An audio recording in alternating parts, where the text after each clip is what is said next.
মৌসুমী বায়ুর সক্রিয়তা ও লঘুচাপের ফলে দেশ জুড়ে বৃষ্টির আভাস দিয়েছে আবহাওয়া অফিস।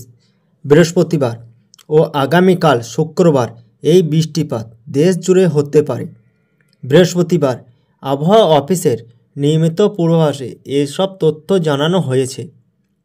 এতে বলা হয়েছে, বৃহস্পতিবার রংপুর, রাজশাহী, ঢাকা, ময়মনসিংহ, খুলনা, বরিশাল, চট্টগ্রাম ও সিলেট বিভাগের অধিকাংশ জায়গায় অস্থায়ীভাবে দমকা হাওয়া সহ হালকা থেকে মাঝারি ধরনের বৃষ্টি বা বজ্রসহ বৃষ্টি হতে পারে। সেই সঙ্গে খুলনা, বরিশাল ও চট্টগ্রাম বিভাগের কোথাও কোথাও মাঝারি ধরনের ভারী থেকে অতি ভারী বর্ষণ হতে পারে। এ সময় সারা দেশে দিনের তাপমাত্রা সামান্য কমতে পারে এবং রাতের তাপমাত্রা প্রায় অপরিবর্তিত থাকতে পারে।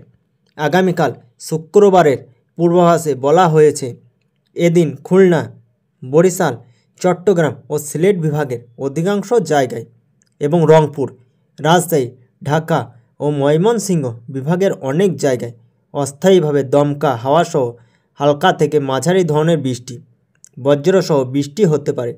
সেই সঙ্গে খুলনা, বরিশাল, চট্টগ্রাম ও সিলেট বিভাগের কোথাও কোথাও মাঝারি ধরনের ভারী থেকে অতি ভারী বর্ষণ হতে পারে। এ সময় সারা দেশে দিন এবং রাতের তাপমাত্রা প্রায় অপরিবর্তিত থাকতে পারে। আবহাওয়াবিদ তরিফুল নেওয়াজ কবির জানান, শনিবার রাজশাহী, রংপুর ও ময়মনসিংহ বিভাগের বৃষ্টি অনেকটা কমবে। এরপর এসব জায়গায় আবার বাড়তে পারে। আজ দেশের সর্বনিম্ন তাপমাত্রা রেকর্ড করা হয়েছে 21.5 ডিগ্রি সেলসিয়াস টাঙ্গাইলে। বুধবার সকাল 6টা থেকে আজ সকাল 6টা পর্যন্ত 24 ঘন্টায় সর্বোচ্চ 168 মিলিমিটার বৃষ্টি হয়েছে ফেনীতে। এ সময় ঢাকায় বৃষ্টি হয়েছে 31 মিলিমিটার।